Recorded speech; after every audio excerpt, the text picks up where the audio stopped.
Welcome to the lecture 8 of remainders. In this lecture, we will discuss a very important theorem known as Wilson's theorem. This theorem is applicable for remainders in factorials.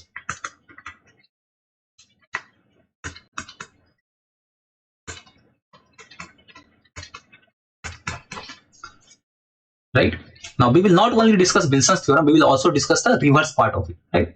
Just as we did it in the Euler theorem and reverse Euler theorem, similarly, we will apply Wilson's theorem and reverse Wilson's theorem. Now, before we start our lecture, I invite you to join our Telegram cat group. Please join this group. Here you will get the free PDFs. So all these lecture, once remainders chapter is over, I will combine all the PDFs and I will share it in the group. So please don't miss out on that. If you want to join for other MBA exams, then also you can do that. I will put all these links in the description. Okay, so what does this theorem say? This theorem says that, let's say P is a prime number. So when I divide P minus 1 factorial from P, I will get a remainder of minus 1. Similarly, if I divide P minus 2 factorial by P, I will get a remainder of 1. Now, one thing to note here is that since we don't give our answer in negative, so we can rewrite this as well as P minus 1 also, right? I will add this negative remainder to divisor and I will get the positive remainder. So this is a positive case. Okay. So now let us look at a few examples. So 66 factorial by 67. Is this a prime? Is this a prime? Yes. So if I want to find the remainder of this, can I say that P minus 1 factorial by P remainder is minus 1. So 66 factorial by 67 remainder is minus 1. Now when generally we don't give our answer in negative, right? So what we will do is we will have to convert this negative remainder to positive remainder. So 67 minus 1, 66. So finally our answer is 66. I hope this is clear to you. Now let us look at the new example, the second example. 95 factorial by 97. Is this a prime? First thing. This is a prime, right? So P minus 2 factorial by P remainder is 1. This is a theorem, right? This is the Wilson theorem. So 95 factorial by 97 remainder is going to be 1. So finally our answer is 1. So these two questions were easy. Now let us look at a good question. In this case, we will use reverse side of it, right? Reverse, how do we apply reverse Wilson? Let us look at this. This is a good question actually. So 26 factorial by 29. Now by Wilson theorem, we know that 27 factorial by 29 remainder is going to be 1. Fine, right? P minus 2 factorial upon P remainder is going to be 1.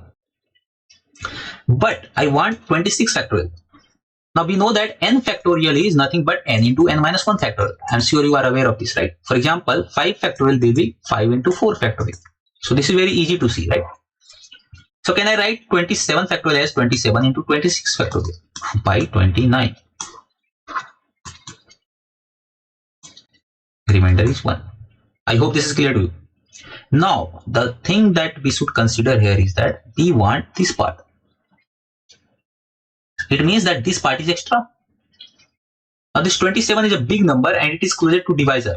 If you have watched my lecture on negative remainders, I have told you that whenever your remainder is closer to divisor, you should convert it to negative remainder so that your calculations are easier, right? So can I rewrite this as minus 2? 27 will be minus 2 in negative remainders into 26 factorial by 29. Remainder is 1. Okay. Now how to apply the reverse case here? So if you have watched the last lecture of reverse Euler theorem, you would have noticed one thing, that in order to apply the reverse case of these theorems, we have to write our remainder in the general sense, right? In the general form.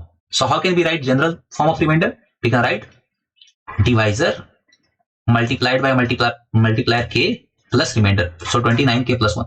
So it means that our question gets converted to minus 2 into 26 factorial by 29. Remainder is 29k plus 1. I hope this is clear to you. Now this minus 2 is extra because I want this part only. So I will have to take this minus 2 to right hand side. So 29k plus 1 by minus 2. Now you have to find 1k such that this is an integer.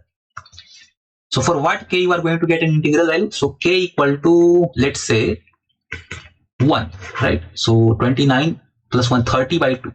30 by minus 2. So this will give you minus 15. So my remainder is minus 15. Now we know that we can't give our answer in negative remainders, right? So it means that we will have to convert this to positive remainder. How can we convert it to positive remainder? 29 minus 15, that will be 40.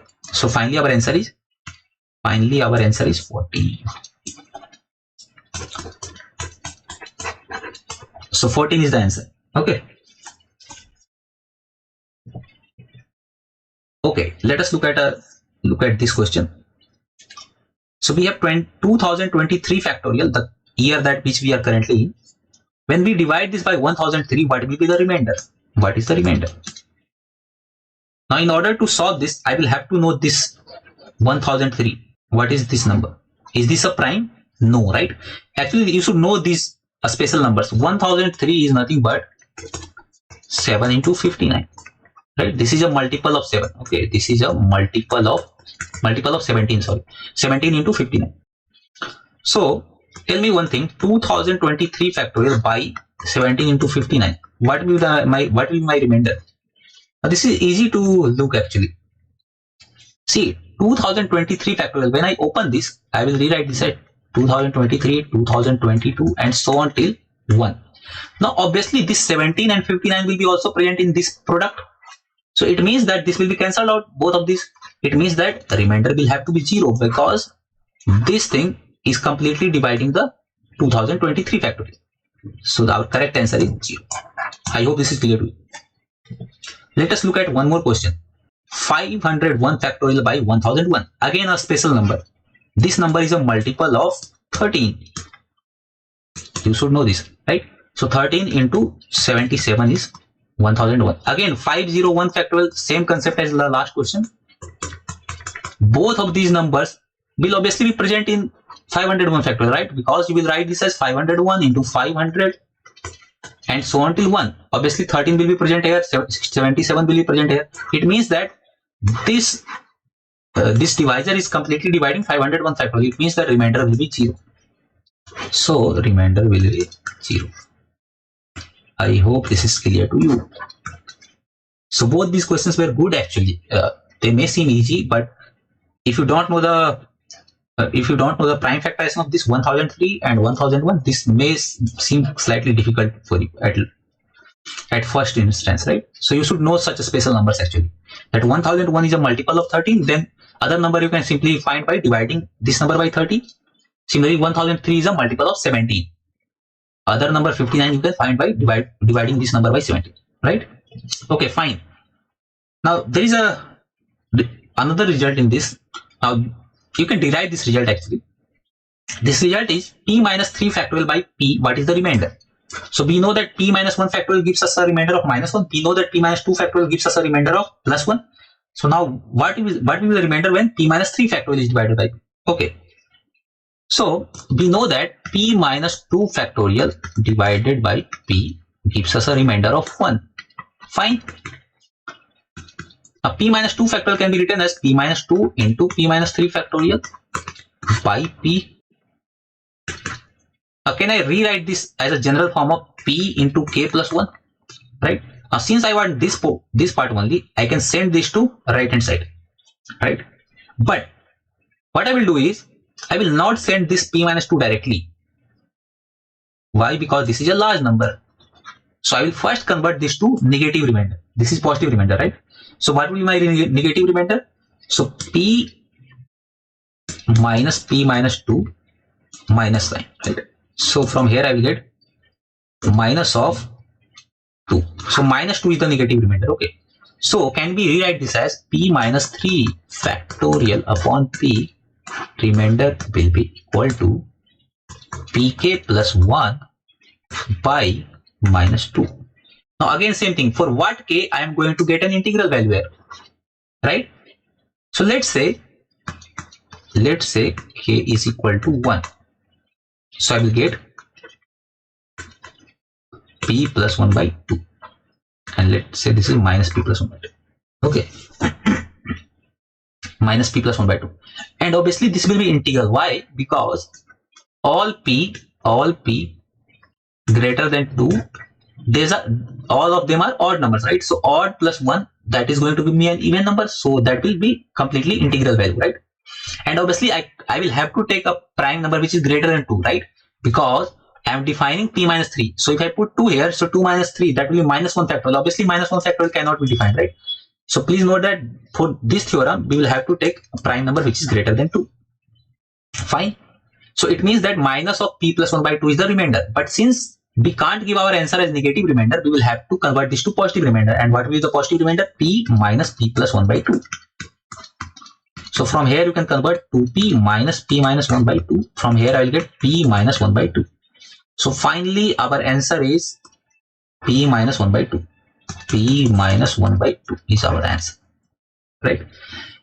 So in addition to the first two results, that was p minus 1 factorial by p, that gives us a remainder of minus 1. The second one, which was p minus 2 factorial divided by p, which gives us a remainder of plus 1. We can remember this result as well, that the result was p minus 3 factorial by p, remainder is p minus 1 by 2, right?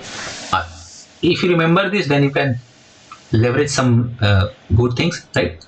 Even if you don't remember, then it is not a big issue. Okay, now we will use this result in solving this question actually. Okay, so now we know that 17 is a prime. Now we know that we can go to 14 factorial.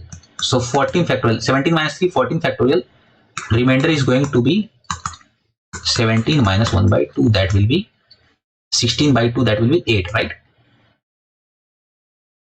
Okay, so it means that 14 factorial by 17 gives us a remainder of 8, but I want for 11 factorial. So can I rewrite 14 factorial as 14 into 13 into 12 into 11 factorial, right? So what I will do is I will rewrite 14 into 13 into 12 into 11 by 17, remainder as 8. Now again one thing, I will have to write this as general form of remainder, right? So can I rewrite this as 17k plus 8, right? A divisor multiplied by a multiplier plus remainder, right? Now in order to solve this, since I want, okay, this will be 11 factorial actually. Since I want this part only, 11 factorial by 17, I will have to send these three numbers to right hand side.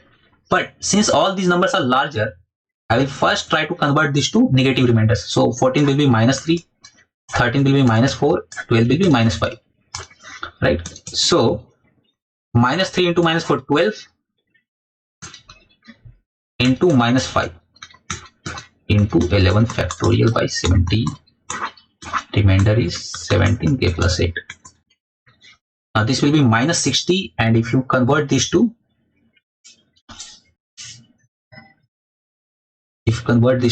let's say minus 60 by 17, so 17 into 2, 34, and 17 into 3, that will be 51, right? So 51 would be minus 9, right? So can I convert this to minus of minus 9? Oh sorry, 51 will give me plus 9. Sorry, one thing, let me correct this. So this will give me a remainder of 17 into 3, 51. So this will give me minus 9 remainder. Okay, so I can replace this by minus 9. So 11 factorial by 17, remainder will be equal to 17k plus 8 by minus 9. Fine. Now we will have to find 1k for which this gives us an integral value. And what are all those k? So we will have to do hit and trial here. So let us try k equal to 0. So obviously not k equal to 1. So 25, no. K equal to 2, 42, again not. K equal to 3, 59, no. Again not. K equal to 4, 76 by 9, again not. K equal to 5, 93, again not. 6, again not. 7, 1 to 7, 1 to 7, 30, no. 8, 7 into 8, that will be 130. 6 plus 8, 144. Okay, so k equal to 8, this will give me 144 by minus 9. So this will be divisible by minus 16, right? Minus 16. So minus 16 is our remainder, but we can't give our answer as negative remainder, right? And our divisor is 17. So let us convert this to positive remainder. So 17 minus 16, that will be 1. So finally our positive remainder is 1. I hope this is clear to you, right? So our answer is 1. So you can see how this was a good question actually on reverse Wilson theorem, right? We had to apply reverse case here also. Reverse Wilson theorem. Okay, so I hope this is clear to you. Both the theorems, Wilson theorem and reverse Wilson theorem, how do we apply these theorems? And there are 3 results. P minus 1 factorial by P remainder is minus 1, or you can say or P minus 1 in case of positive remainder. P minus 2 factorial by P remainder is plus 1, right? P minus 3 factorial, if you want to remember, then well and good. Even if you don't want, not a big issue. P minus 1 by 2. Okay. And in order to apply to reverse Wilson theorem, you can write your general form of remainder, right? Okay, so I hope this is clear to you.